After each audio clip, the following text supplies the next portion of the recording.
మీరు mean stack నేర్చుకోవాలన్నా mean stack నేర్చుకోవాలన్నా స్టార్టింగ్ లెటర్ M తోనే స్టార్ట్ అవుతుంది. M అంటే MongoDB. ఈ MongoDB ట్యుటోరియల్ ని మన సబ్స్క్రైబర్స్ కోసం ఫ్రీగా లాంచ్ చేస్తున్నాం. ఈ స్కిల్ అనేది మీ రెజ్యూమ్ లో యాడ్ అవ్వడం వల్ల మీ రెజ్యూమ్ వెయిటేజ్ పెరుగుతుంది. అట్ ద సేమ్ టైం మీరు ఇంటర్వ్యూకి వెళ్ళినప్పుడు మా వీడియోస్ అనేవి చాలా హెల్ప్ అవుతాయి. హలో ఎవ్రీవన్, వెల్కమ్ టు తించాం private limited. This is Shashika. First MongoDB definition చూద్దాం. సో ఇక్కడ ఏముంది? A NoSQL database designed for handling large volumes of unstructured or semi structured data. జనరల్గా డేటాబేసెస్ అనేవి 2 టైప్స్ ఉంటాయి. SQL, non SQL, NoSQL. ఈ MongoDB అనేది NoSQLకి సంబంధించింది. అంటే SQL అనేది రిలేషనల్ డేటాబేస్ మీద డిపెండ్ అయి ఉంటుంది. లైక్ టేబుల్స్లో డేటా స్టోర్ అయి ఉంటుంది, రోస్ అండ్ కాలమ్స్ లాగా.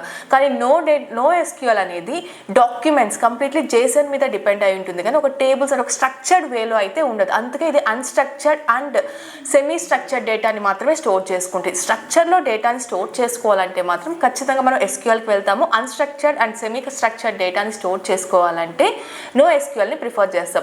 దాంట్లో one of the top most లాంగ్వేజే MongoDB. అండ్ ఈ MongoDBని ఎవరు డెవలప్ చేశారంటే MongoDB ఇన్కార్పొరేషన్ వాళ్ళు. అండ్ ఈ MongoDB కంప్లీట్గా డాక్యుమెంట్ ఓరియంటెడ్, మొత్తం JSON మీద లేదా బీసన్ అంటే బైనరీ JSON అని అర్థం. సో దాంతో మాత్రమే దీంట్లో ఉన్న దీంట్లో డేటా అనేది స్టోర్ అవుతుంది. అండ్ ఈ MongoDB వల్ల బెనిఫిట్స్ ఏంటి అంటే స్కేలబిలిటీ. మెయిన్గా ఎన్లార్జ్ చేసుకోవచ్చు, లార్జ్ అప్లికేషన్స్కి కూడా యూజ్ చేసుకోవచ్చు. And flexibility, dynamic schema, so లోడ్ని బ్యాలెన్స్ చేస్తుంది. ఇప్పుడు డేటా కనుక ఎక్కువగా ఓవర్ బర్డెన్ అవుతుంది సర్వర్ మీద అంటే ఈజీగా అడ్జస్ట్ అవ్వడానికి పోతుంది.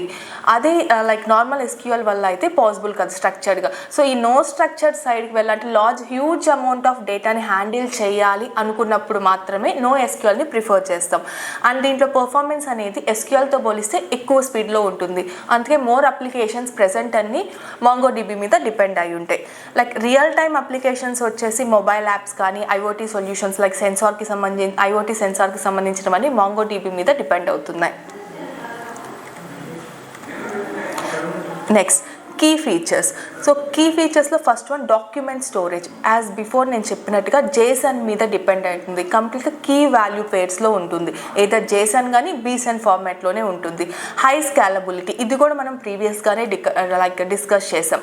లోడ్ బ్యాలెన్స్ చేస్తుంది and large amount of large అప్లికేషన్స్ని హ్యాండిల్ చేయడానికి ప్రజెంట్ మనం MongoDBని యూజ్ చేస్తున్నాం. And aggregation frameworks data processing కానీ క్వైరీస్కి కానీ అలాంటి అడ్వాన్స్ ఫీచర్స్ కూడా మనకి ఏవైతే SQLలో ఉన్నాయి దీంట్లో కూడా మనం డైరెక్ట్గా డేటాని ఏదైనా అప్డేట్ చేయాలన్నా డిలీట్ చేయాలన్నా ఆ క్వైరీస్ ఏం రాయకుండా సో ఈ అగ్రిగేషన్ ఫ్రేమ్వర్క్ అవుతుంది. అండ్ రిప్లికేషన్ ఏంటంటే ఏదైనా ఒక డేటాని మీరు సేవ్ చేసినప్పుడు దానిలాగే ఇంకో డూప్లికేట్ డేటా అనేది క్రియేట్ అయి ఉంటుంది. వన్స్ ఆ ఫస్ట్ డేటా ఏదైతే ప్రైమరీగా ఉందో ఆ డేటా కనుక ఏదైనా ఎఫెక్ట్ అయింది, సమ్వేర్ ఫెయిల్ అయింది అంటే సెకండ్ డేటా అనేది ప్రైమరీ డేటాగా వెళ్తుంది. దాన్ని రిప్లికేషన్ అంటాం. And next full text search అనేది ఏంటంటే ఈ ఫుల్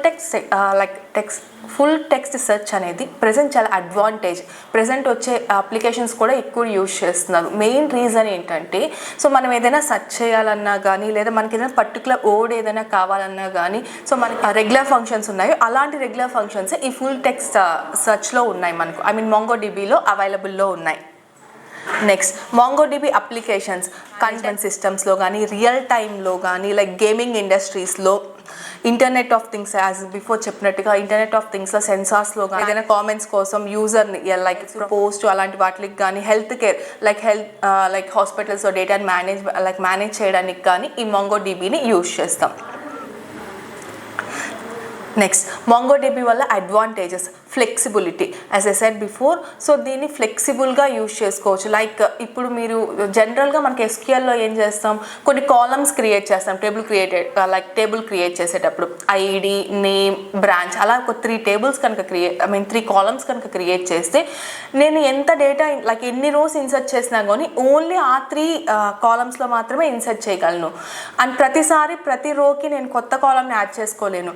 కానీ NoSQL MongoDBలో ఉన్న మనకి అడ్వాంటేజ్ ఏంటంటే ప్రతి ఆబ్జెక్ట్ లేదా డాక్యుమెంట్ అంటాం ఇక్కడ మనం. సో ఈచ్ డాక్యుమెంట్లో కొత్త ఫీల్డ్ని మనం యాడ్ చేసుకుంటూ రావచ్చు. కొత్త కాలమ్ నేమ్ని యాడ్ చేసుకుంటూ రావచ్చు. మనం ఇలా యాడ్ చేయడం వల్ల ప్రీవియస్ డేటా ఏమైనా ఎఫెక్ట్ అవుతుందంటే ఏమీ ఎఫెక్ట్ అవ్వదు. అండ్ స్కేలబిలిటీ అంటే లార్జ్ అప్లికేషన్స్కి సపోర్ట్ చేస్తుంది అండ్ పర్ఫార్మెన్స్ కూడా హైగా ఉంటుంది. డెవలపర్ ఫ్రెండ్లీ అంటే JSONలో ఉంటుంది కాబట్టి డాక్యుమెంట్ మొత్తం ఈజీగా ఉంటుంది యూజర్స్ కూడా. అండ్ డీబగ్ అండ్ డెవలప్మెంట్ ఏదైనా ఒక అప్లికేషన్ని డెవలప్ చేసేటప్పుడు కానీ ఆ అప్లికేషన్లో బగ్స్ని రిసాల్వ్ చేసేటప్పుడు కానీ ఈ MongoDB అనేది చాలా హెల్ప్ అవుతుంది. అండ్ MongoDB ఎప్పుడు యూజ్ చేయాలి, స్టార్టింగ్లోనే మనం డిస్కస్ చేసాం. ఎప్పుడైతే డేటాని మనం అన్స్ట్రక్చర్డ్ వేలో దాని స్ట్రక్చర్డ్ వేలో స్టోర్ చేసుకొని అవసరం లేదు అనుకున్నప్పుడు మాత్రమే మనం ఆ డేటా MongoDBకి షిఫ్ట్ అవుతాం. లేదా అది మొత్తం నాకు స్ట్రక్చర్డ్ వేలో ఉండాలి, ఈ ఆర్డర్లోనే ఉండాలి అనుకున్నప్పుడు మనం SQLకి మూవ్ అవుతాం. High speed horizontal scaling requirements అంటే మీనింగ్ ఏంటంటే సర్వర్స్ అనేవి ఒక దాంట్లో లోడ్ ఎక్కువైనప్పుడు సెకండ్ దానికి షిఫ్ట్ అవడం, ఆ లోడ్ అనేది ఇంకొక దాని అంటే ఏది ఒక దాని మీద ఎక్కువ ప్రెషర్ పడకుండా ఎక్కువ దాని మీద డిపెండ్ అవ్వకుండా ఇంకొక సర్వర్ కూడా ఆ బర్డన్ని తీసుకుంటుంది. అండ్ ఈజీగా ప్రాజెక్ట్స్ అనేవి త్వరగా డెవలప్ చేస్తాం దీనివల్ల. సో ఎనీవే ఐ హోప్ మీకు ఈ వీడియోలో MongoDB మీద క్లారిటీ వచ్చింది అనుకుంటున్నాను. నెక్స్ట్ వీడియోలో MongoDB ఇన్స్టాలేషన్ చూద్దాం. Until that thank you for watching.